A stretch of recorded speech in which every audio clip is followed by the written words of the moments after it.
go ahead and call the May 5th, 2025 meeting of the Cumberland County Board of Commissioners to order. I'd like to welcome everyone here this morning. And before we get started, I just want to take a moment of silence for two of our teammates that have passed here recently, very recently. Major Adams, the chief of the detention center, as well as James Geist, he's a lead consultant or custodian at DSS. So just wanted to take a moment of silence if we could before we get started.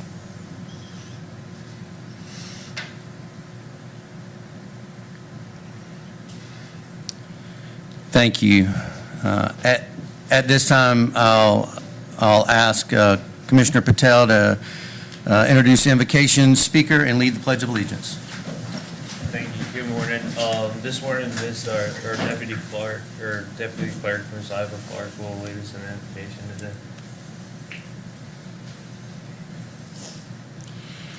Dear Lord God, we thank you for this day. We thank you for another opportunity to gather together, and we ask that you will continue to lead and guide us as only you can.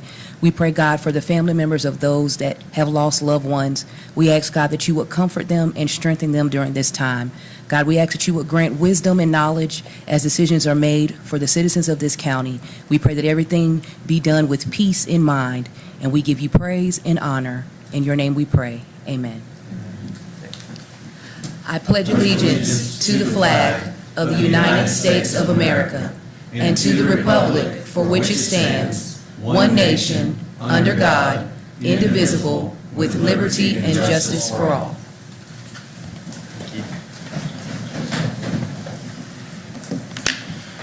We'll move to the recognitions portion, and we will go ahead and call on the county manager to introduce the finance department. Yes, Chairman Devier, we have Robin Kuntz, Finance Director, is going to go over some award some people from her staff who have achieved some certifications. And I turn over to Robin to announce this, present this item and answer any questions you all may have. Thank you. Recognize staff. Good morning, Robin. Good morning. Morning. Appreciate the opportunity to recognize these great ladies. I have Jessica Hollander. She is our finance accountant manager, and Sophia Murnahan, who is our procurement purchasing manager. And they are both recent recipients of the Certified Local Government Purchasing Officer certification. This recognizes a broad-based knowledge of all kinds of components of local government purchasing, contracting law, bidding, property disposals, conflicts of interest, and purchasing law. So there's several things you have to do to be able to receive the certification, but some of the more impressive ones to me were you have to be in the profession for a minimum of 3 years. You have to have completed 4 core courses with the UNC School of Government, 22 continuing education credits, and then successfully complete the exam. So both of these ladies have met those requirements. They were 2 of the 17 that did in the 2025 class. There were over 30 who went for it, so we were real excited for them about that. They were the only, Cumberland County is the only local government that has 2 in this class, so we were very proud of them. And then also Jessica was the recipient of the 2025 Stephen C. Graham Achievement Award because she was the highest scorer on the exam. So I just want to say congratulations and how fortunate we are to have both of these ladies on our team. Congratulations. Thank you so much. Any words from? No. We thank you for all you do and what you do for our organization and more importantly, the people of Cumberland County. So thank you so much. Thank you. And thank you for bringing them forward. It's always good to honor people within our organizations. Thank you. Do we want to get a picture of them? Yeah. They brought their awards. Okay, great. I'm going to ask Commissioner Patel to come down as the Finance Committee Chair. They're probably tired of hearing from him anyway, so go ahead and get a picture with him.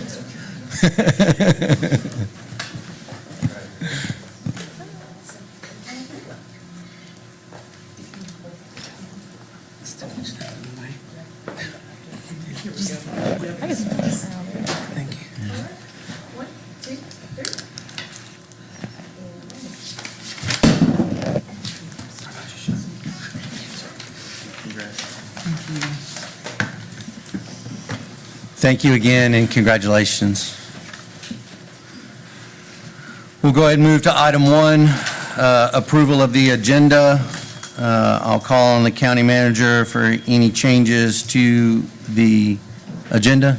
Yes, Chairman Devier, there is one change to the agenda, and I'll turn it over to Commissioner Tyson to discuss that item.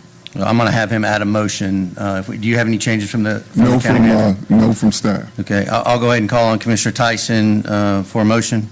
Thank you, Mr. Chairman, and I'd like to make a motion that we add to our presentations section of our meeting for 5/19/2025, a board proclamation honoring the service of Major Adams, who was our chief jailer at our detention facility. She unexpectedly passed on Friday, and I'd like to ask the board to add that.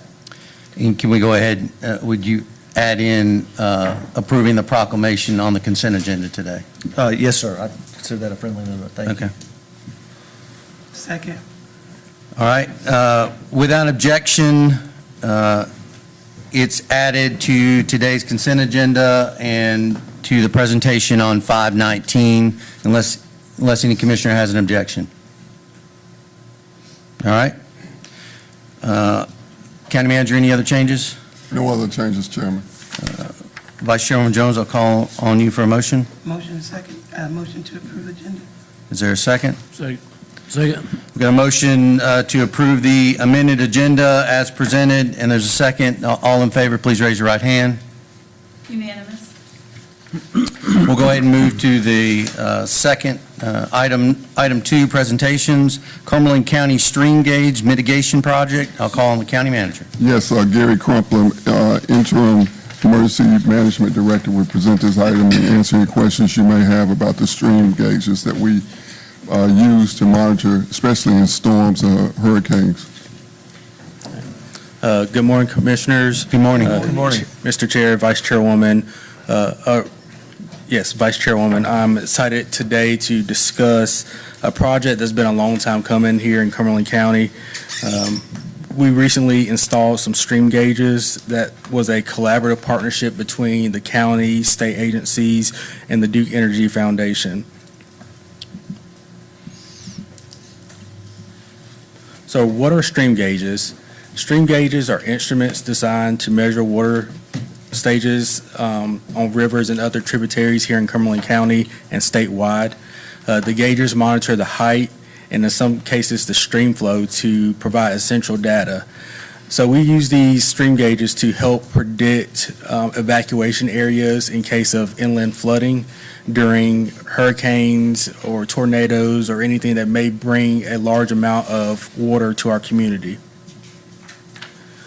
So in the early 2000s, the NC Fireman Network was established, which is a system of stream gauges designed to help first responders, emergency management personnel determine evacuation areas, warning areas, and to help forecast potential recovery efforts that will be needed.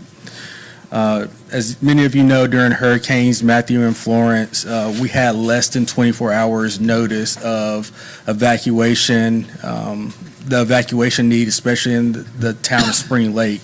So through those incidents, it was identified that the county needed additional stream gauges to help expand our monitoring and warning capabilities.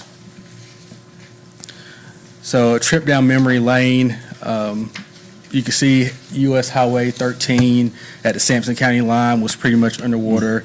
Carver's Creek, which is near Spring Lake, also underwater. And then many of you that live in the Hope Mills community remember Lake Upchurch Dam, the breach there and the major flooding that it caused in the Hope Mills area. After Hurricane Matthew, especially, the Hurricane Resiliency Plan was developed. And in that document, it identified the need for more stream gauges, as well as the Cumberland Hoke Regional Hazard Mitigation Plan also as well. So through initiative through the state, the North Carolina Office of Recovery and Resiliency started a program called the RISE, Regional Innovations for Strong Economies and Environments. And the objective was to, at a regional approach, gather counties together to talk about mitigation strategies and how we can make our communities more resilient. So proud to say our emergency management team, our county management team also participated in those meetings and threw out projects that they thought would make our community more resilient, and one of those were stream gauges. So after the portfolio was designed and completed, the Accelerator Grant Program, which was an initiative by the Duke Energy Foundation, was put forth, and that initiative fully funded potential projects within the identified portfolio. And after submitting a competitive application, the Cumberland County Stream Gauge project was selected. We were awarded $27,650 to install 6 stream gauges. I've highlighted 6 because due to the COVID-19 pandemic and supply chain issues, the cost rose exponentially, and we were only able to purchase 5 instead of the 6, which was allowed by the grant. Those are some icons that identify where the stream gauges were installed. Little Rockfish Creek, again near Spring Lake, Black Bridge Road near Hope Mills, this downstream from Lake Upchurch, Jump and Run Creek in Spring Lake, and Linden, and right at the Sampson Cumberland County line as shown in those pictures. So you probably passed stream gauges a million times and never noticed what they are. These are a few pictures from the Lake Williams stream gauge, and identified by the icon on the map. Most of our water in Cumberland County starts up north and travels down south towards New Hanover County and those areas. This is a picture of the one installed at Sampson County line, the one at Blacksbridge Road downstream from Lake Upchurch, McCormick Bridge. So I'll call your attention. So with the installation of stream gauges, sometimes there's some inherent risk. This one, a couple of weeks or a couple of days before I made this presentation, we did some inspections and noticed that somebody had vandalized one of our stream gauges. So you can see the solar panel was removed and the wires were cut. So I just call citizens' attention to, these stream gauges are there to help you. And if you see any vandalism, please report it to the emergency management office. Here's the one at Linden. And so where does all this data go? It goes into the NC Fireman Network, which is a publicly accessible network. And you can put in any location. It'll bring up the next closest stream gauge in proximity to your location. You can also use this platform to set alerts. So whenever there's moderate flood stages, I know Commissioner Adams on numerous occasions has sent, what's going on with Lake William or the lock down in Bladen County, what's the impact? So these are the tools that we use to answer those questions. So most people think of emergency management only during times of disasters. So I think this project highlights that your emergency management team is working hard towards the resiliency of Cumberland County, and we continue to build stronger private, state, and community relationships. Do I have any questions about the presentation? Commissioners, I'll go ahead and open it up for questions if you have any or comments. All right. Okay, we appreciate what you do. We appreciate this project for those of us, and I think everybody on this dais and a lot in the audience were there during those some of the disasters, especially down in Spring Lake and some of the other areas in Hope Mills as well. So we appreciate the effort. We need to continue to push, look for state resources that can augment what we're doing as well as federal resources. We know disaster recovery is on the forefront of what they're talking about at the state level right now, and we need to make sure they don't forget that Eastern North Carolina has as many issues as Western North Carolina. Absolutely. So we appreciate what you do and the effort that you put on it. Thank you, Mr. Chair. And if I could get a commissioner to help me to present a certificate of appreciation to the NCOR office. Sure. I will ask Commissioner Tyson to come down as the Fire and Sheriff Liaison, Emergency Management.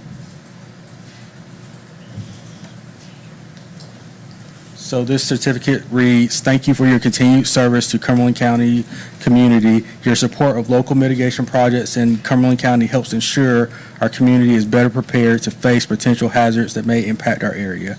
We truly appreciate your efforts and investment in our community." So this is presented to Andrea Webster and the North Carolina Office of Recovery and Resiliency.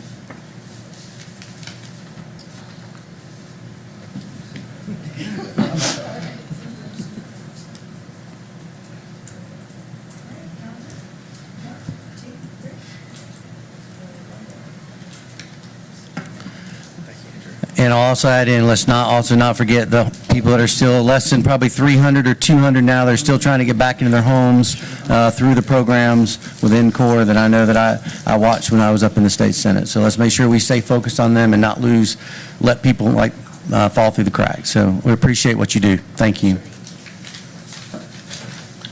We'll go ahead and move to item 3, consent agenda. Are there any changes to the consent agenda? Commissioner Patel? Yes, if we could just pull item E1. To move to new business? Yes. Okay. Commissioners, any other changes? Hearing none, Vice Chairwoman Jones would ask for a motion. Motion to approve the consent agenda. Second. A motion to approve the consent agenda as modified with the removal of item E1. Move to item of business. It's been properly seconded. I'll ask for your vote. All in favor, raise your right hand. Thank you. And at this time, I want to go ahead and if I can ask the Economic Development team to come forward. I'm going to come down with you and I'm going to ask Vice Chairwoman to read the proclamation.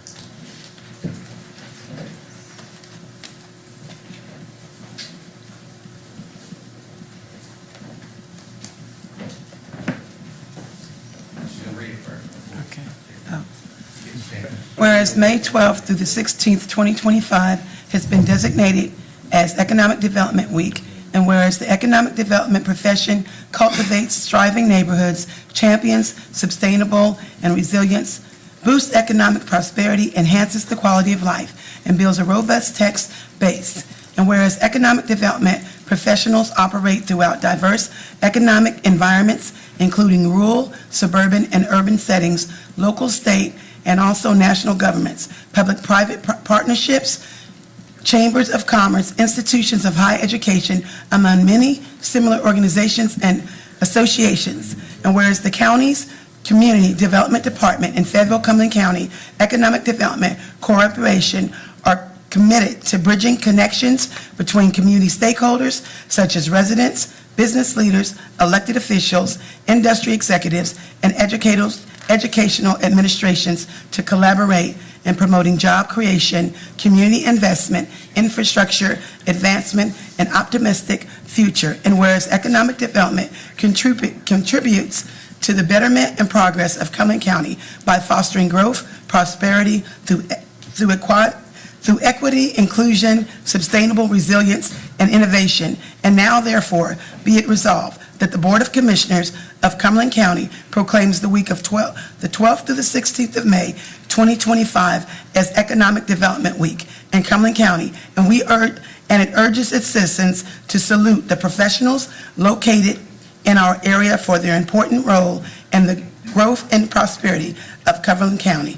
Adapted this 5th day of May, 2025, signed by the Chairman, Kirk Deviere, Cumberland County Board of Commissioners.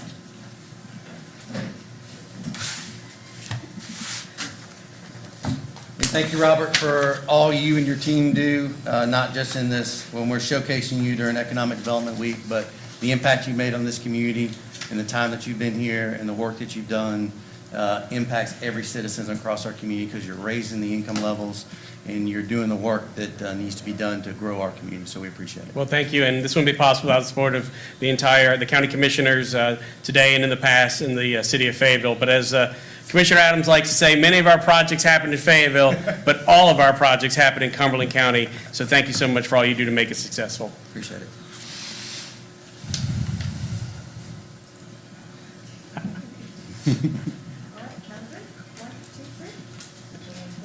Thank you very much. One more.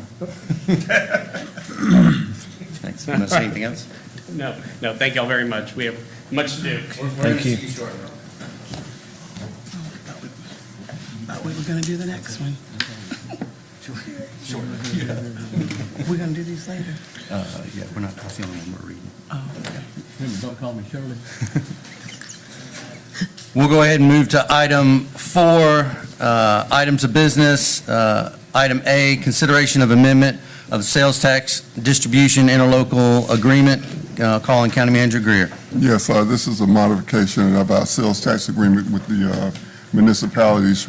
Rick Moorfield, County Attorney, will present this item and answer any questions you have. And also, Ty Vault, Chief of Staff, will assist if anything, any other additional questions you all have with this item. Thank you, Mr. Manager. Board members, this is, hopefully, I'm sure it will be the last one of these agreements that started in 2003. So this has been in place for, over 2 decades.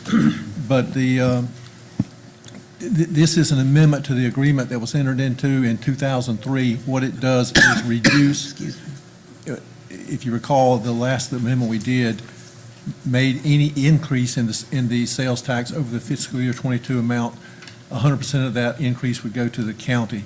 This changes that to make it only 50% to the county and 50% to be divided among all the municipalities.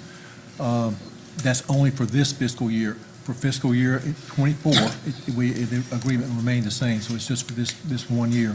It also does that for any decline, and of course, we won't really know about either of these until the end of the fiscal year when they have our collections. And this has been signed by all but, 3 of the smaller towns. It's my understanding that they are all going to sign it, and one has, I think Linden has to do a special meeting. But what I'm proposing is that once we get the final 3 extinguishable pages, I will place it on the consent agenda of the meeting after that as an item of information to create a permanent record. You won't have to reconsider it. Attorney Moorfield, just to be clear, I thought there was one, Linden was one that they were having a meeting to sign it, and I believe all the other ones had signed it. Maybe Falcon had an issue with the signature, but all the other ones had signed. We just haven't received Falcon and Godwin back yet as of. Godwin you received. Oh, we did, okay. You received Godwin. We didn't get it before. Okay. Uploaded. So we've spoken to the mayor of Linden through the clerk and through email that said they're supportive of it. Falcon just had approved it. They had an issue with the signature, so they're redoing that. And Mr. Chairman, also, there are no contingencies on this now. The amount that was set out in there that was owed by the city has been paid for.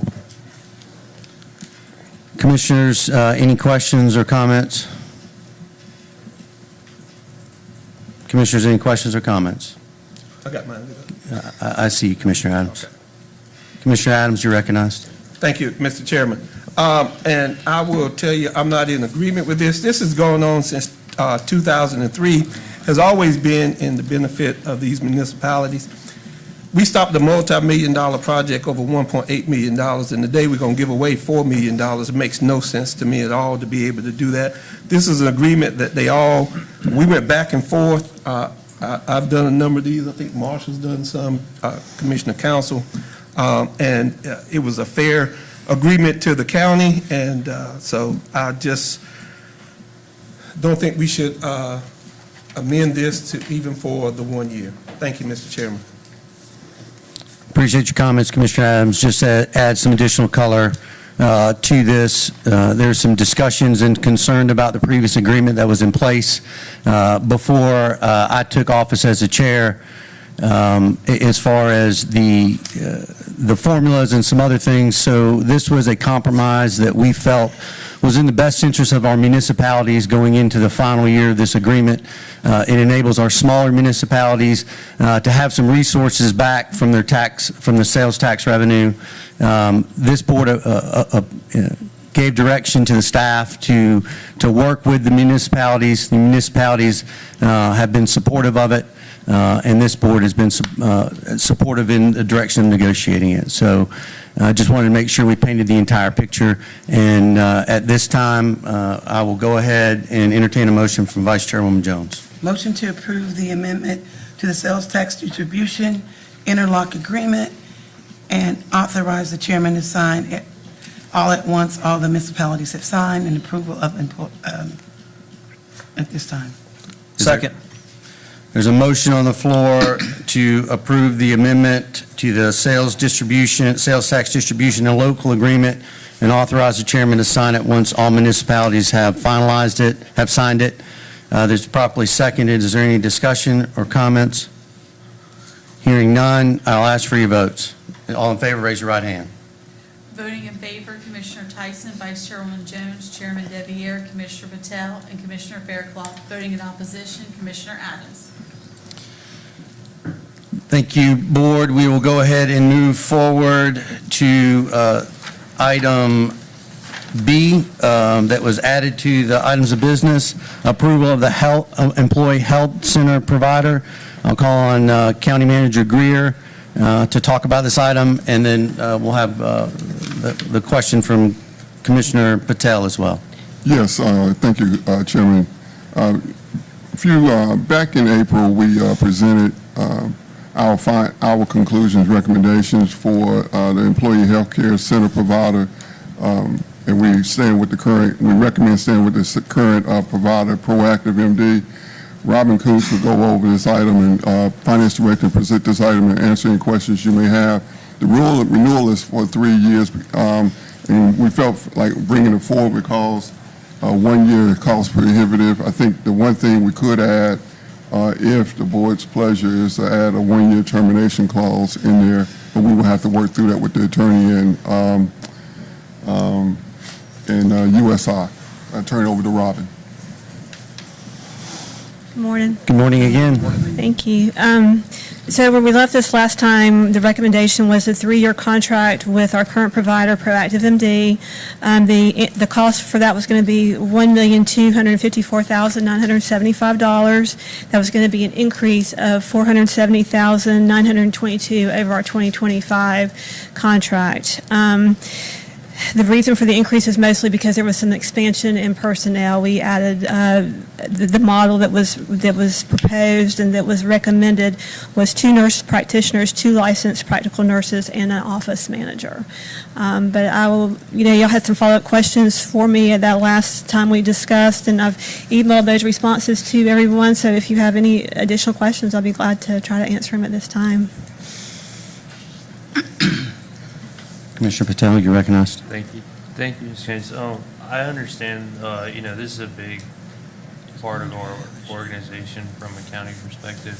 I just wanted to know, just for clarification and information purposes, I know there was a question on the cost of adding a position, an MD or DO, that I don't know if the whole board or if we received the information on that. And then secondly, if we did have a cost of potentially knowing what termination of the agreement Sure. we signed for years. That information I've had, and I'll be glad to go over it with everybody.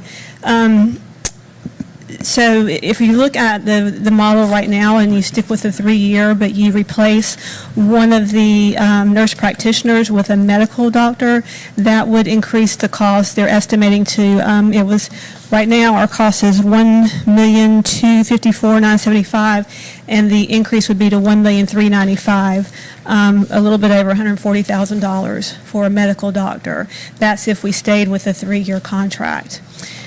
If we were to decide to go into a shorter-term contract for just a year, if we kept it at the recommended staffing model with just the nurse practitioners and not an MD, then the 1-year contract would be $1,634,100,000. And so that's an increase of $379,125.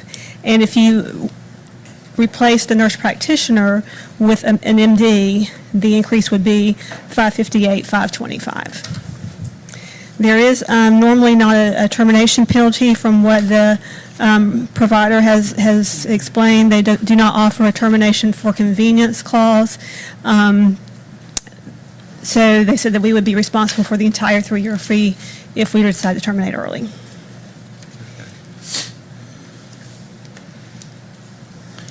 Commissioner Tyson, you recognize? Thank you, Did Mr. have- I'm sorry, Commissioner Tyson, or Patel, do you have a follow-up?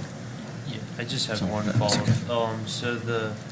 Just to clarify, if we add it with the current 3-year contract, if we substituted a doctor in for a nurse practitioner, we'd look at an increase of $140,000 a year? Yes, sir. $140,025.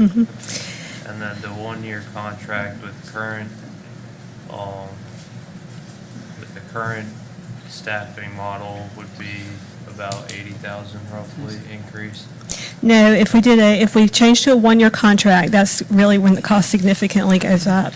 If it's a 1-year contract and we do not have a medical doctor, the cost would be $1,634,100. If we did a 1-year contract and we did add a medical doctor, the cost would be $1,813,500. Okay. Thank you. Sure. Commissioner Tyson, you recognize? Thank you, Mr. Chairman. One of the concerns that I have is, and the board has received some feedback about some concerns via email that some of the folks that use this facility have relating to the removal of walk-in availability appointments, kind of the ability to get an appointment. And so, I guess my question to you is, if we sign this 3-year agreement, what assurance do we have that our quality of care for our employees, which is one of our biggest resources we have here, what assurance do we have that we're going to maintain a high standard of quality? And if we don't, do we have a mechanism to make a change there? We'll have that in the contract. Okay. So I think one who's experienced that in the past with this provider, and we've quickly got it rectified. And I think they understand moving forward with this contract that will not be allowed. And then the expectation will be that you have enough staff to not only walk-ins, but also appointments also. So, Mr. Chairman, if I may. Go ahead. So just to make it really clear, if for some reason the quality of care is not to the level of this board's satisfaction, we would have the ability to terminate this agreement early without penalty. We will make sure that we put that in the contract, and I will be bringing it to you before you even got some emails about that. Okay. Thank you, Mr. Chairman. Mr. Manager. Commissioners, any other questions? I would, Commissioner Patel? When we look at the termination clause, can we look and see if we could define the 1-year contract in that and what that cost would be? I talked with county attorney, but we'll work through that. So, Commissioner Patel, do you want to make a motion around this, or do we want to bring it back? I would like to bring it back. Okay. Commissioner Tyson, you recognize? Thank you. In the spirit of Commissioner Patel's comments, and I share some of the concerns he has, would we have a mechanism where we could do an annual review of this and put that mechanism in place as opposed to just a 1-year agreement to where we could review it annually and have a discussion as a board about it? Well, we meet with them at least once a quarter, but yes, we could put that metric in there and have a annual review. I think that based on the nature of this contract and some of the complaints and concerns of employees that we've had in the past, I think it would only be prudent if we had an annual review. Commissioner Tyson, anything else? No, thank you, Mr. Chairman, I appreciate you. Commissioner Adams, you're recognized. Yes, I'm ready to make a motion, Mr. Chairman. Go ahead, Commissioner Adams. I move that we award a 3-year contract to Proactive MD at an annual cost of $1,254,975,000, with a staffing level to include 2 full-time nurse practitioners, 2 full-time licensed practical nurses, and 1 full-time office manager, to include the recommendations from Commissioner Tyson and Commissioner Patel as to determination on that. Is there a second to the motion? Hearing none, the motion dies for lack of a second. Robin, do we have, if this is moved to the 19th meeting, does that still give enough time for this contract? I think we're okay. We're getting ready to roll into open enrollment soon.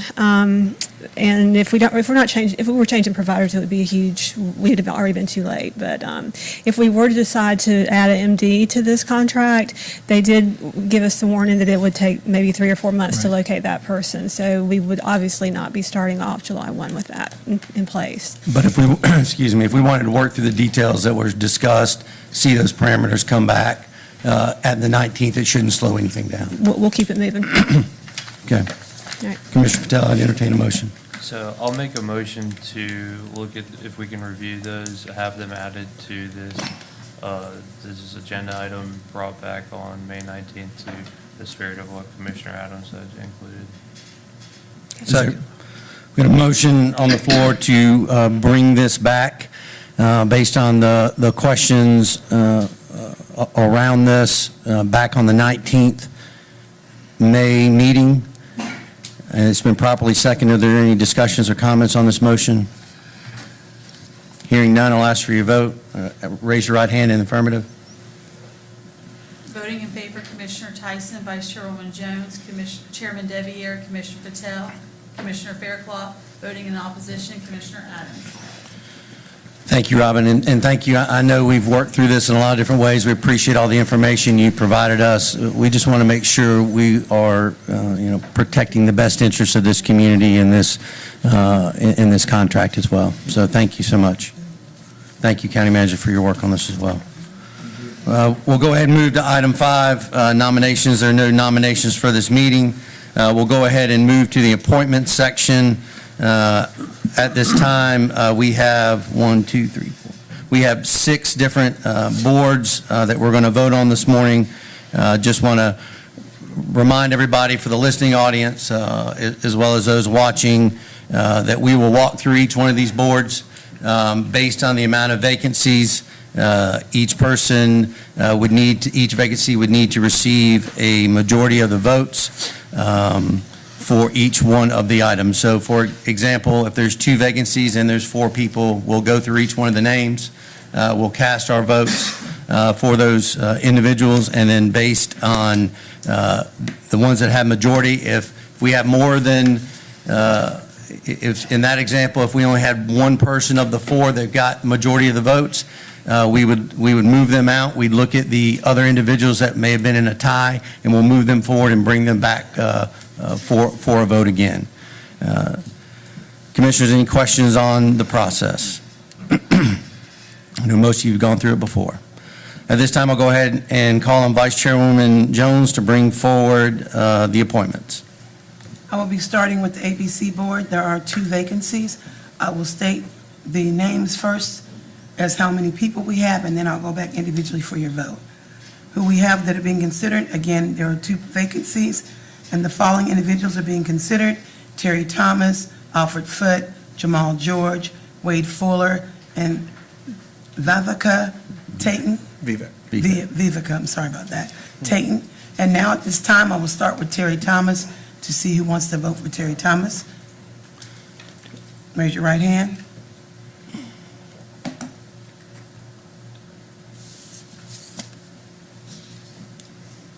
Next on the list, votes for Alfred, I want to pronounce it correctly, Foote. Please raise your right hand. Next on the list is Jamal George. Those that want to vote for Jamal George, please raise your right hand. Wade Fuller, those that want to vote for him, raise your right hand. And then the last name for votes is Vivek Taton. This time I'd ask for the clerk to state the vote count so that we will then move forward with the two appointments that received the most votes. Terry Thomas with 5 votes, Alfred Foote, 0 votes, Jamal George, 2 votes, Wade Fowler with 5 votes, and Vivek Tandon, 0 votes. I make a motion to appoint the two top with the most votes, Terry Thomas with 5 votes and Wade Fuller with 5 votes to the ABC Board. Second. All those in favor, I got to do that. You can make motions. Sorry. There's a motion to appoint Terry Thomas and Wade Fowler to the ABC Board. It's been properly seconded. All in favor, raise your right hand. Sorry about that. Voting in favor? Well- Sorry?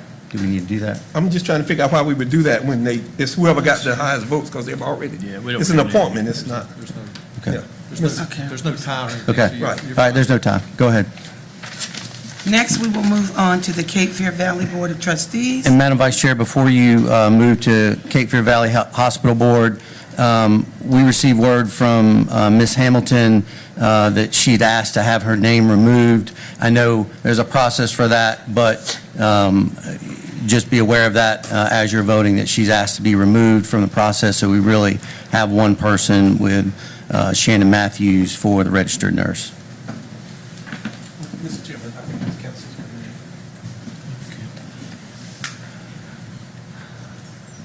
in. We'll give Ms. Council just a second to get seated.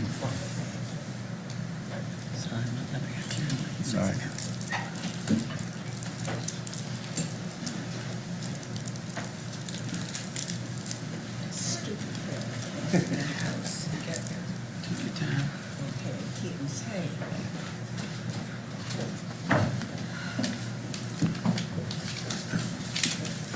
We'll go ahead and stand at recess for a second while we get Ms. Council settled.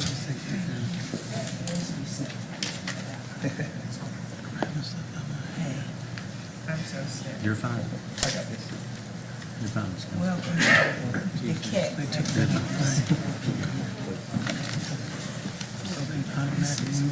Transfer the vote.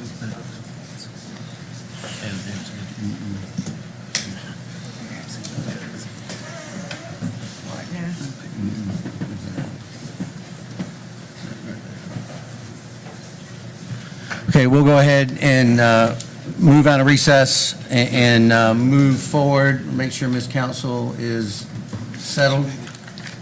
I've been birthing kittens. Oh, birthday kid. I'm sorry. Oh, Lord. All right, What am I supposed to do? we will go ahead. I'm sorry, we're going through appointments. We're on appointments, Ms. Council and Commissioner Council, and we are moving towards the Cape Fear Valley Board of Trustees. Okay. Vice Chairwoman Jones, if you'll continue. For the nurses' position, there's one nurse's vacancy for nurses, and the following name is Shannon Matthews. All those that would like, she's the only name on this list at this time. All those in favor, please raise your right hand. For those in favor, Shannon, yes. Okay. Unanimous. And now we will go on to, we have 2 general public representatives. There are 2 vacancies. Each commissioner will receive 2 votes. I will list the 5 names, and then I will ask for individual vote. For consideration, we have Dr. Sanjay Shea, Dr. Rashad Gupta, Dr. Tony Stewart, Jimmy Keith, and Alexandra Keith. All those that would like to vote for Dr. Shea, Sanjay Shea, please raise your, raise your right hand. All those that would like to vote for Dr. Rashad Gupta, raise your right hand. All those that would like to vote for Tony Stewart, raise your right hand. All those that would like to vote for Jimmy Keith, raise your right hand. And Alexandra Keith, raise your right hand.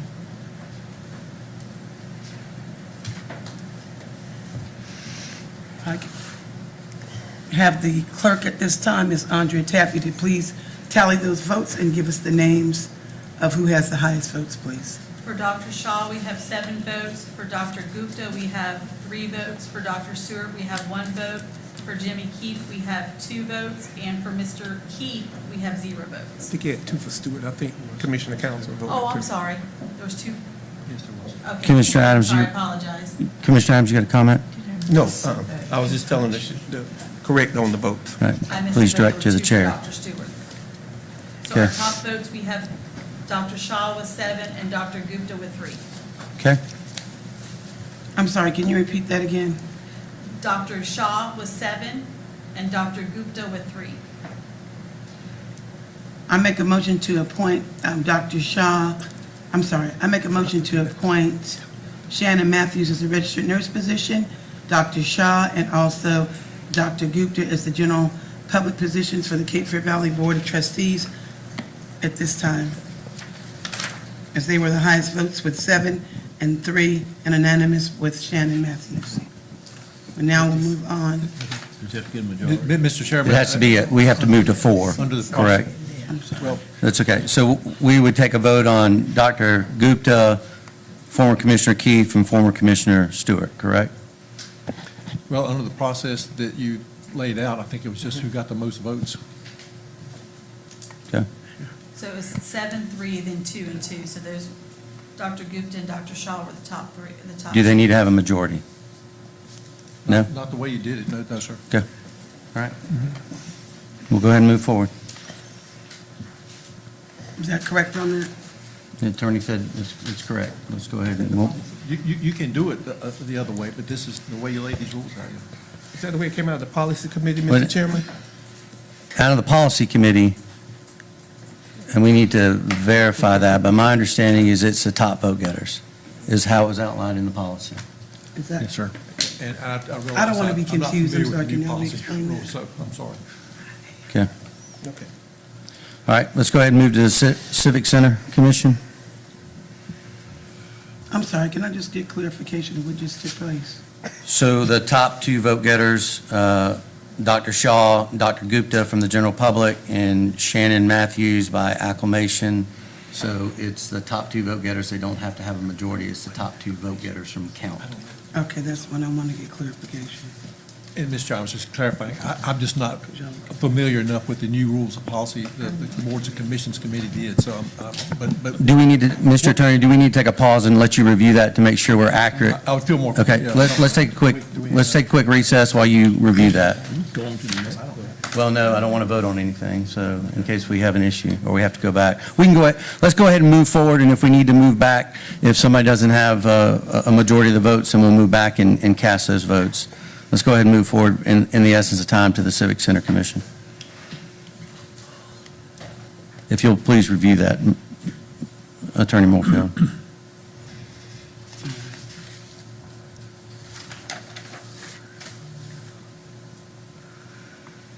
Civic Center, there are 4 vacancies. Each commissioner will receive 4 votes. I will say all those that are being considered, and then we will go individually for a vote for each commissioner. Alexandra Keith, Manish Mehta. Mata, Lee Spurl, Chloe Tyler, Lindora Thompson, Elizabeth Stiff, and Alan Rogers. At this time, individually, we'll ask for each individual's vote. Alexandra Keith, all those that would like Alexandra Keith, please raise your right hand. Manish Mehta, please raise your right hand. Lee Spurl, please raise your right hand. Just 1 second. Keep them up for a moment, please.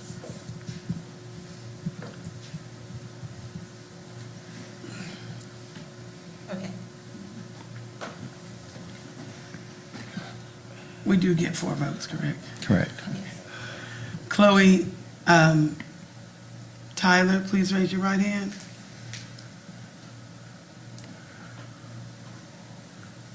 Lindora Thompson, please raise your right hand.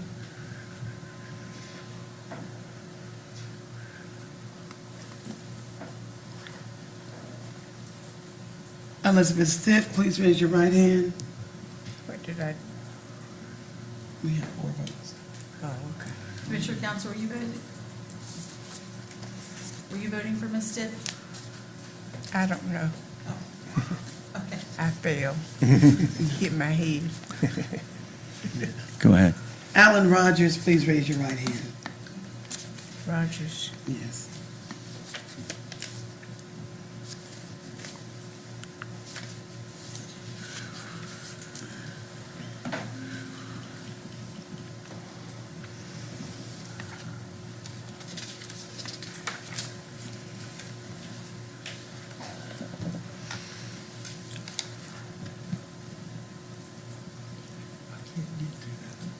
Just a minute. I think I voted too many times.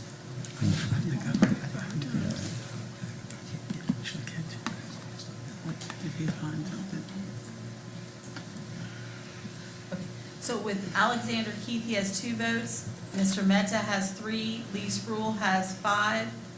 Chloe Thaler has 5. Lindora Thompson has 3. Elizabeth Stiff has 2. And Alan Rogers has 5. Somebody voted more than once.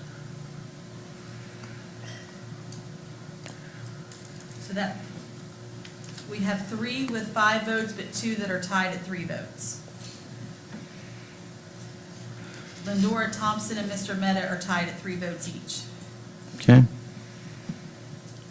So we would go back through those two to break that tie. Vice Chairman, if we could go back through Mr. Mehta and Ms. Thomas. All those in favor of Mr. Mehta, raise your right hand.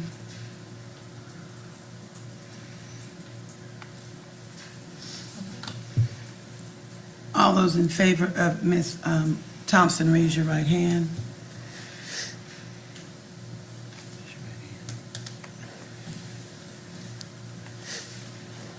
She raised her right hand. So that, Ms. Thompson at 5 votes. Okay. That's our top 5. Our top 4 is Lee Spruill, Chloe Thaler, Alan Rogers, and Lindora Thompson. Can you say that one more time, please? Lee Spruill, Chloe Thaler, Alan Rogers, and Lindora Thompson. I make a motion to appoint Lee Skrull, Chloe Taylor, Alan Rogers, and Lindora Thompson for appointment to the Civic Center Commission at this time, please.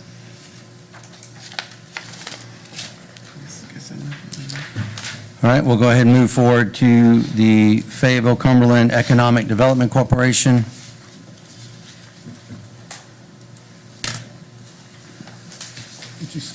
Where am I at on there? Are we not doing D? Oh, yeah, D. We have D. up. Correction, back up. I'm sorry. Equalization and Review Board We can- appointment. Go ahead. Go ahead, Vice Chairman. The board, okay. Just one. Appointing officers. Board of Commissioners responsible for appointment of the chairman, vice chairman, second vice chairman, equalization, review. So we are looking to appoint Chairman George Turner, first vice chair William Holland, and second vice chair Rodney Sherrill. Second. All those in favor, please raise your right hand.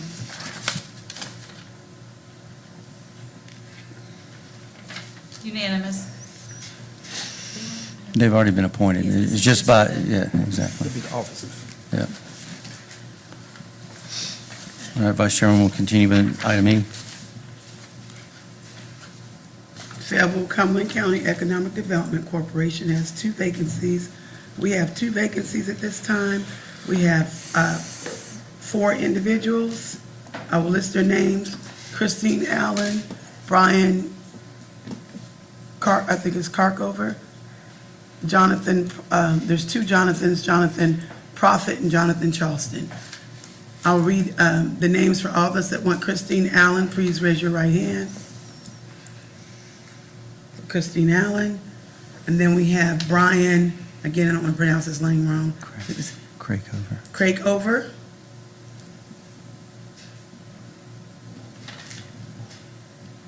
And then we have 2 different Jonathans, Jonathan Profit, and then we have Jonathan Charleston. Which one are we doing? Jonathan Profit first, Profit. And then we have Jonathan Charleston last.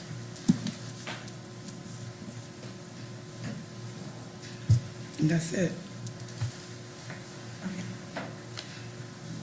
So we have four votes for Christy Allen, and the other three, Brian Crackover, Jonathan Profit, and Jonathan Charleston, are all tied at 2.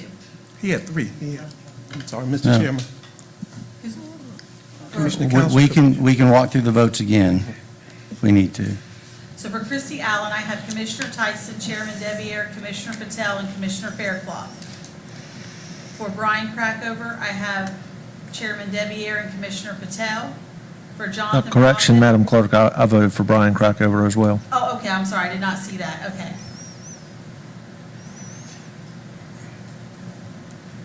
And that changes it to Christy Allen with 4 votes and Brian Crackover with 3. And then Jonathan Profit had 1 vote, Commissioner Fairclough. And who all voted for Jonathan Charleston, I want to verify. Myself, Okay. And that gives Ms. Mr. Charleston 3 votes as well. So we have Patel. 3 people tied at 3 votes. 2 people tied at 3 votes. No, Crackover, we have Brian Crackover, Chris, yes, I apologize, yes. 3 votes. With Brian Crackover and Jonathan Charleston. Okay. We need to go ahead and. so we have to revote then. Correct.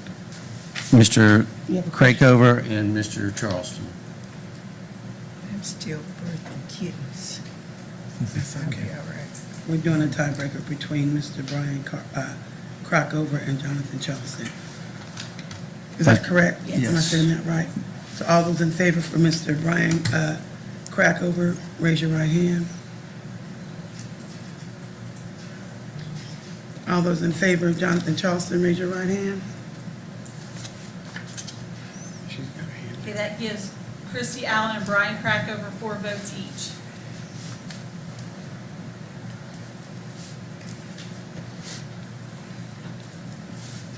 I make a motion to appoint Brian Crackover and Kristen Allen to the Fayetteville Cumberland Economic Development Corporation.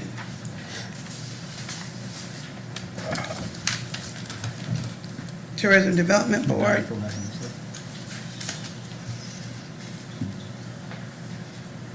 Madam Vice Chair, you already made that, you don't have to make another motion because you have both of those appointed with a majority vote.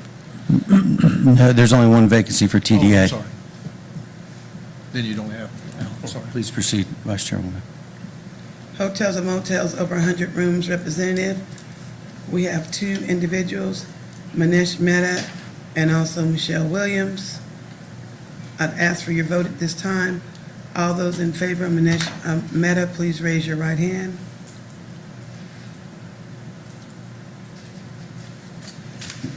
Okay. All those in favor of Michelle Williams, please raise your right hand. You gotta vote, Ms. Thompson. You gotta vote. You gonna vote for Michelle? Yeah. Yeah, Then you have to raise your right hand. I'm sorry. 4 votes for Michelle Williams. I make a motion to appoint Michelle Williams to the Tourism Development Board.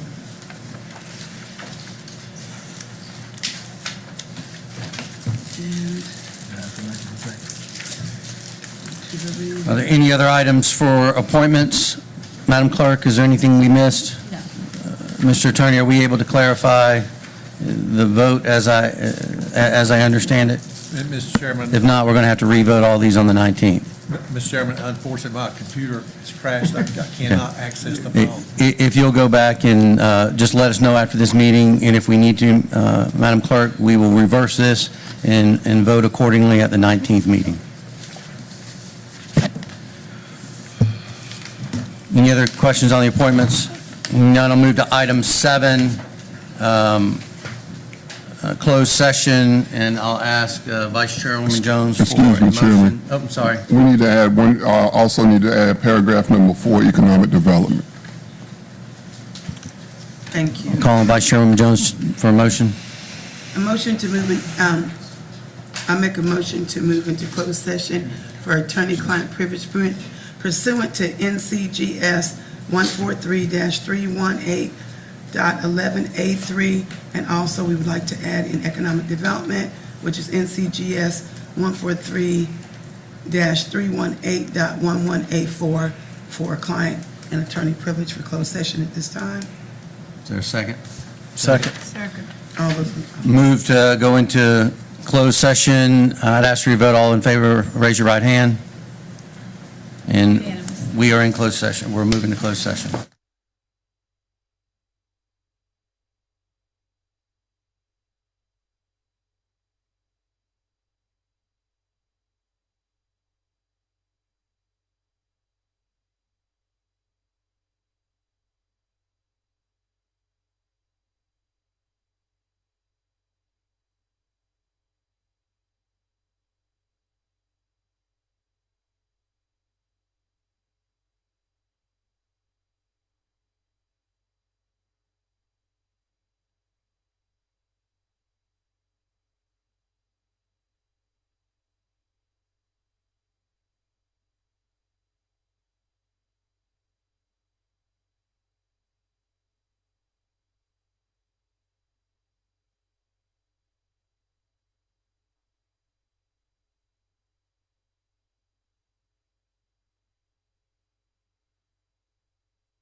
I'll go ahead and entertain a motion from Vice Chairwoman Jones. Yes, motion to come out of closed session for attorney-client matters pursuant to NCGS 143-318, 11A3, and also NCGS 143-318, 11A4. Second. Motion to come out of closed session, been properly seconded. All in favor, raise your right hand. Unanimous. And I'll go ahead and we'll move to adjourn. Vice Chairwoman Jones, ask for a motion to adjourn. Motion to adjourn, please. Second. All in favor, raise your right hand. Unanimous. And we're adjourned.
I'm going to count us into our chats press conference. 5, 4, 3, 2, 1. And good morning, happy May. Just to be consistent, we're continuing our chats with the chairman. This is an opportunity for me to give the public and the press kind of updates on a few things that are going on, as well as answer any questions that the press may have. Again, under the thought of we want to continue to be transparent with the community and the relationship that we build with the press to ensure that because you all help us communicate to the public. So let me start with a couple updates. One, I'm sure there's questions around the Crown Event Center and where we are. Really no update from where we have been. We are still waiting on update to the construction package. As I mentioned previously, we're also waiting on the updated modernization and renovations cost to the theater and the arena from the architectural firm that I mentioned. So really no update. I expect over the next 2 weeks or so that we'll be able to come back with some updates on the progress of that. Next, I want to talk a little bit about our budget process that's coming up. A couple key dates for the press as well as for the public. May 22nd at 7 p.m. We will present the budget. The county manager will present the budget at that time, and then it will be turned over to the commissioners for the commissioners to begin to work through that. I just want to remind people that when that budget is presented, that is the staff recommendation. The budget is not final until the commissioners work through the budget and make any final adjustments that they see fit. A budget hearing, so if you'd like to have input on the budget, June 5th at 7 p.m., that will happen in room 118 right here, so we'll have a public hearing around that. Also, we're starting something new. You'll hear more about it. Our great PIO team and communications team will be pushing this information out. We're doing coffee with a chairman, or coffee with the commissioners, not just me. Coffee with commissioners, where this is an opportunity. We're going to be located across the community. We're going to have dates where you can come in and share your priorities around the budget. We invite the public to come in to sit with different commissioners that may attend the different events and have conversations around the budget.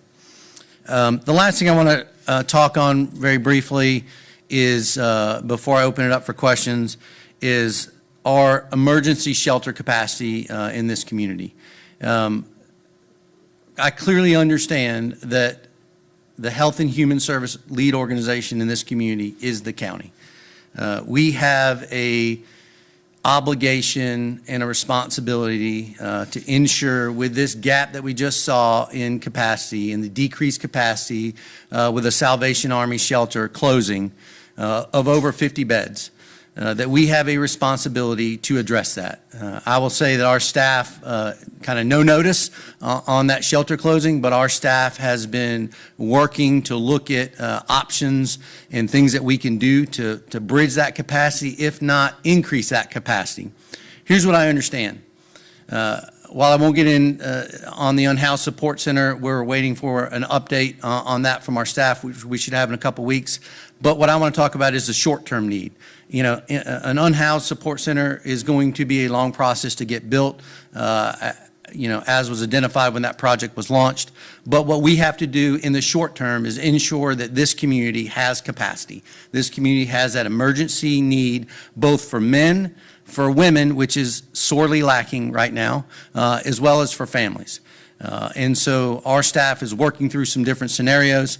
Potentially we'll bring that back to us. If needed, I will call a special meeting around it to address it. If it's in a timely manner and we need to address it in and around one of our normally scheduled meetings, I'll do that.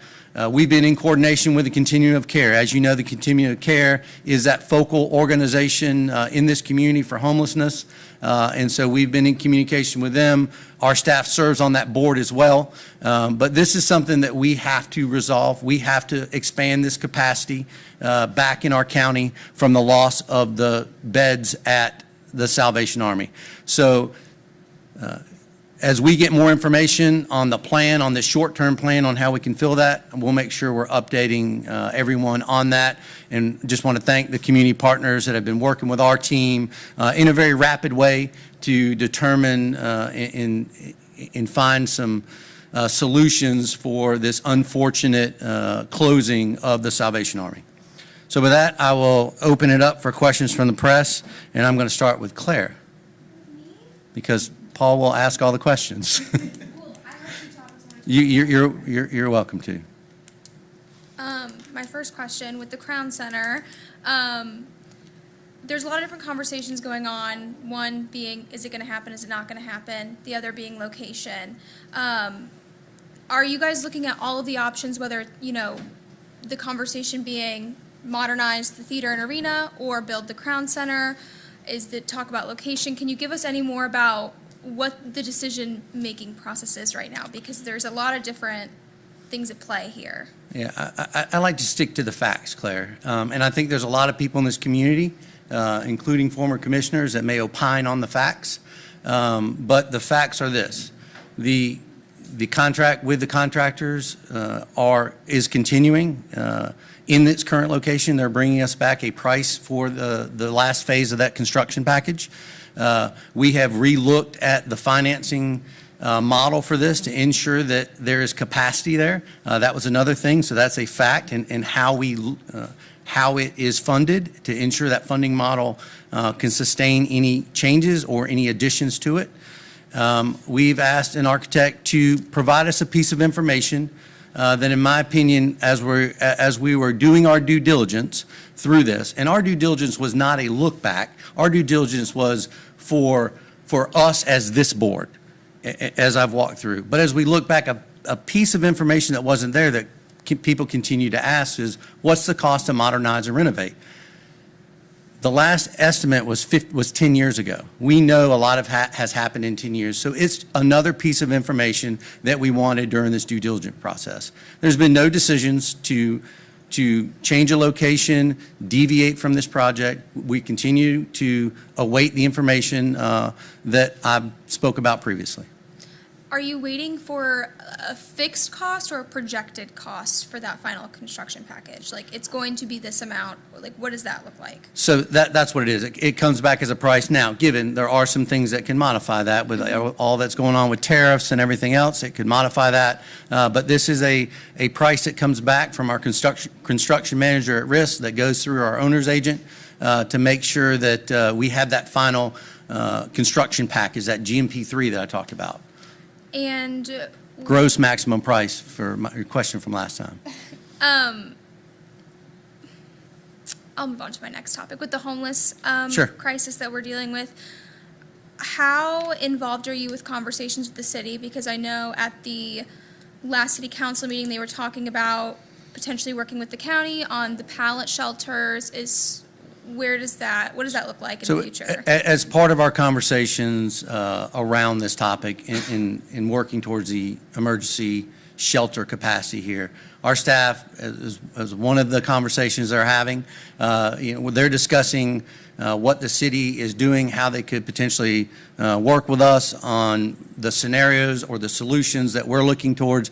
But again, we are the Health and Human Services organization in this community. We are responsible for that. The city can choose to do pallet homes or different opportunities or different options that they're talking about. We will always work and collaborate with them. We'll always have discussions. Our staff continues to look for those solutions and look for those options to fix that short term. I'm hopeful that the solution that we lay out, that the city will be involved in it if possible. And then for immediate action on that, are you looking to utilize a nonprofit or a facility that already exists in order to expedite that, especially with summer coming and it getting really hot? You're exactly right, Claire. I think everything's on the table. What I said is we have to get creative right now. We have a lack of space. Right now, tonight, most women and families could not find a place to stay. That's an issue. That's an issue for me. That's an issue for this board. That's an issue for our staff. We have to be creative in finding solutions that's a short-term fix. And it may not look like the typical thing, but yes, we have to leverage our nonprofits. We have to leverage existing relationships. We have to look at every opportunity to help protect the most vulnerable in this community. And that's what our staff's committed to. That's what we've been committed to for years. But in this short-term need, this is when you have to step in and move quickly. And take care of the people that are most vulnerable in our community, especially as we move into these summer months. So, I guess continuing on the issue with the closed Salvation Army homeless shelter, is it accurate that Cumberland County is the largest county in the state that was not operating its own shelter for homeless people? I don't want to give you a wrong fact, so I'll have to maybe defer that question to staff. I don't know that factoid off the top of my head. And was there any kind I would of... just say that as a county of our size, we do not have enough emergency shelter beds. And that's something that we need to address. It should have been addressed 4 years ago, in my opinion, or earlier. But it's something in the short term that we're going to address now in a rapid manner based on what happened at the Salvation Army. So like to make that happen, could you perhaps, I don't know, rent a warehouse and put up, that's got air conditioning or climate control or some other kind of large building that has climate control and maybe put in some, I don't know, porta johns or something just to get something basic just to give people a place to go? Paul, I'm not going to guess at what the final solution is. Our staff is working diligently to provide this board back a solution. I trust and have confidence in our staff to provide us a creative solution that takes care of the most vulnerable. If I need to call a special meeting because we're in between times to move that action forward, we will do that.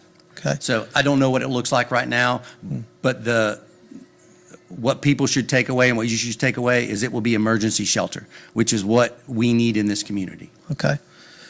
The Salvation Army, did y'all have a contract with them? We did not have a contract with them. You did not, If I'm wrong. right? We did not have a contract. So you can't like sue them for breach of contract at this point or anything like that? All right. And it's unfortunate, the situation that the Salvation Army is in. And it's unfortunate they had to close. I wish we'd have had a little bit more notice. And I wish the lines of communication had been potentially a little bit stronger. But it's something that we have to address. To your knowledge, is local law enforcement starting to see more issues with people who can't get shelters now? Either Fayetteville PD or county or anybody else? I haven't heard that specifically, but you can just tell, I mean, in these months leading up to summer, I mean, historically, statistically, you're going to see a rise in homelessness. Right. And people that are unhoused. Okay. Coffee with the commissioners, will you have quorums at those meetings? No. Okay. And And again, Paul, it's an opportunity for the public to engage one-on-one with a commissioner. Sit, have coffee, talk about the priorities, talk about where they need their tax rate and what their property bill is, and talk about water, and talk about schools and why we need to fund those things and what's important to them. It's an opportunity for us to meet people where they are and have those conversations. Okay. On the Crown, you're waiting on the Phase 2 part. So is Phase 1 all done now? What's left to do on Phase 1? I don't know if you would break it into phases per se. So you kind of had, we look at it, or I look at it, there were kind of three steps. There was the Package 1, Package 2, and Package 3. Package 1 and 2 really did a lot of the initial site work and that work that's been done around the site. So, you know, previously all the land acquisition, all that kind of stuff was done. The site prep was done. Some initial ordering of materials were done as part of the Package 2, and Package 3 is really the final construction package that we would need. So the first two packages are wrapped up? They are in progress. I would tell you that the site work is completed. Okay. You know, there's no dirt moving, so. There's no dirt moving because there's nothing to be done until we get the repricing on the Package 3. So you may see some things as far as maintenance and making sure the site is, you know, clean and secured and that type of things. But there's always going to be, you know, as we rebid this package, as I said before, there's a 30 to 45 period delay. But once that package comes back, then you know, then we can have further discussions. All right. The sales tax distribution agreement y'all voted on this morning, I know I've been seeing these battles for many years. What was how would you describe the main motivation for making the deal that y'all just approved today? I think some of the municipalities had concerns, probably continuing concerns. There were some discussions around the formula, the accuracy, and I think I took, and this was going on before I was a chair, so I took the approach of let's find common ground, let's work together and resolve this and move forward in a way that that best works for the small municipalities as well as the county. And so this interlocal agreement, this amendment, provided an opportunity for us to go, instead of 60%, go to 50%. And instead of the municipalities, go from 40% to 50%. So think our smaller municipalities, as they make a glide path to this transition in the sales tax to ad valorem, you know, there was a amount of money that they were not seeing for their general fund based on the formula change. What this did is this also softened the blow a little bit. I think this was the right thing to do based on where we are in the economy and, quite frankly, with where the agreement should have been, in my opinion. But this was a board decision. But as when I became chair, it was an issue that I had to address head on, and I had multiple conversations with the municipalities, both the smaller municipalities and the larger municipalities. And my commitment to them was to find common ground, find a way that we could work forward that would benefit both entities as we move forward, and we could get some stability as they moved into their budget cycle, which was very important. So can you give a short layperson description of the problem that you came into when you became chairman and your solution? I don't know if it's necessarily a problem. Maybe I shouldn't say problem. But what I was confronted with is there was some confusion. There was some disagreement on the method and the formula for how you calculate the tax payment. Then you're talking about how the cities and the county are Yeah. collecting sales taxes, Correct. and the county decides how it gets distributed among, No, between, an agreement for how it's distributed. That has been reworked several times over the years. This dates back to, and again, I'm getting Right. way past layman, Right. but this dates back all the way to the 2000. annexation. Yeah. So when Fayetteville had the annexation, this agreement is born out of really that annexation that happened out in Western Fayetteville. It Okay. has changed and morphed several times, even when I was back on city council. Mm-hmm. We're in the final stretch, so next year, we go to ad valorem, that's a done deal, that's not going to change. Okay. In the final year of the agreement, all we did was modify it to say, we're going to go back to do 50/50 split versus a 60/40 split. and the county would have got the 60. The county was receiving the 60, that's Okay. correct. And so what, my perhaps mistaken memory was that the county could just decide how it wants to do it. There's no need for an agreement. Is that? No, the county could change the rate. You have to put it in place over the course of a year. Mm-hmm. What was done with this agreement was to provide a framework for how you move forward to the ad valorem changeover, So is what this did. So we took an existing interlocal agreement that was put in place years ago. Right. And it's been modified year after year. Okay. As the And previous it board. expires this year. Correct. As a Yeah. previous board, next year, as a previous board. Okay. As the previous board made the decision to go to ad valorem tax, that interlocal agreement was updated with an amendment. What we've done is adjusted that amendment to provide an easier glide path for the smaller municipalities, well, all the municipalities, but specifically the smaller municipalities, as they move forward in this budget cycle for their ad valorem tax. And remember, taxes are paid, you're kind of doing it backwards, a quarter behind. Okay. And the reason you need to give them a glide path is because this is reducing their sales tax revenue, so you're giving them time to Correct. plan and adjust for that. It's a fairer approach for our municipalities. It's a way that also that they were comfortable with, that then they resolve the issue around the language and how it's calculated. And so this was a compromise, and I believe it was a good compromise for the county as well as the municipalities. Well, Fayetteville was withholding $1.6 million, right? So that? Fayetteville was holding back $1.6 million. I mean, so I don't know if you would have ended up, if you hadn't made this compromise, would you all have ended up in litigation? I don't want to, I mean, my intent would never be to litigate with one of our fellow municipalities. Right. But it's unfortunate if you get to that point. Again, when I took over as chair, this was an issue that had been sitting there for many months unresolved. It was one of the things that I said I would address in the first 30 days. I immediately met with the mayors from all the municipalities and began to have conversations around it so that we could find a resolution and move forward. This was a resolution that, quite frankly, our staff made a recommendation, and I positioned that and discussed that with the other mayors, and there was some agreement around that, and so we're able to move forward. Look, this is about, again, moving through the issues that hinder us from working together on issues, finding common ground, and do what's in the best interest for this county and the people of this county. Okay. How much money are we talking about here from the sales tax revenue? Like how much? It's about 5.6 million.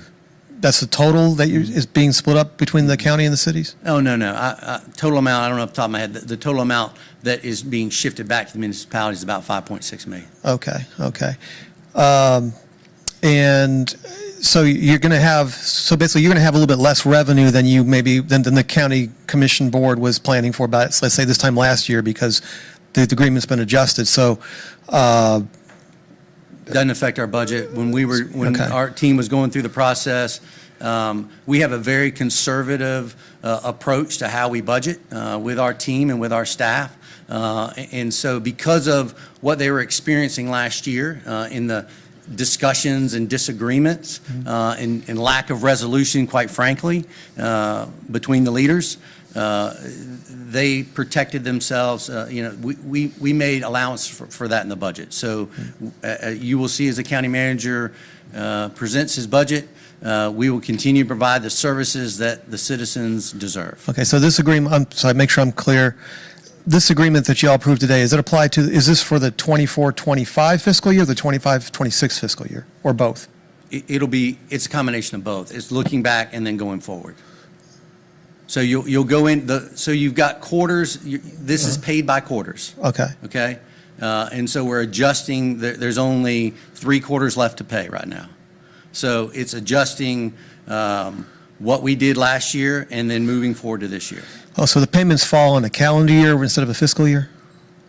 Or the program, or the arrangement? They fall in we're getting way in the weeds. Yeah, I'm Paul. just- I mean, way yeah, in the weeds. right. And I'm glad to have I don't wanna be- you and I have a sidebar on this? Okay, and all my right. I just wanna be my staff and I inaccurate, can provide yeah. you a ton of information. Okay. But there's a cycle for how this, Yeah. they're paid in arrears and everything else. I mean, we're way in the weeds. Okay. And I'm glad to have this conversation with Well- you, but I think it might be more beneficial to lay it all out for you in paper, and we'll give you whatever information. I mean, I've got spreadsheets on it and everything else that give you all the information you want to know. Yeah, so I was trying to see if it's going to affect the upcoming fiscal year. No, the intent, you're exactly right. So the Okay. intent is to put this in place before the municipalities went into the budget cycle, just Right. like we are now. Right. So they will see an increase in their sales tax In the revenue. upcoming fiscal year. In this coming fiscal year. Okay. All right. And you feel the county can't afford, is able to afford to The do staff that? would not have recommended it if they didn't feel that it wasn't appropriate. Under the new revaluations, do you have an estimate yet? What is the estimate now on how much a penny can raise on the tax rate?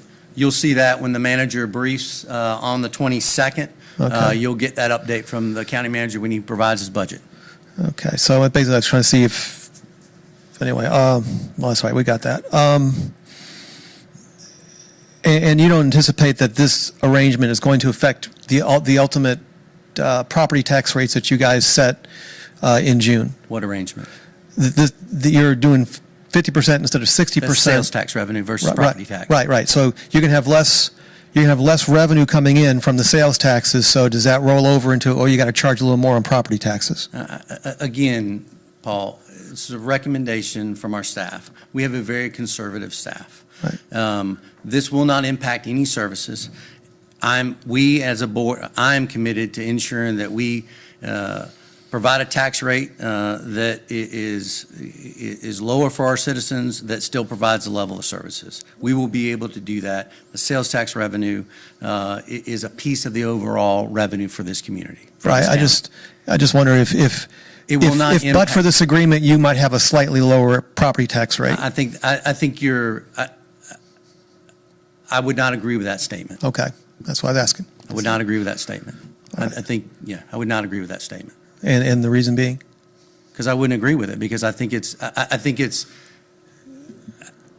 they're two different things. I mean, the county has a lot of sources of revenue.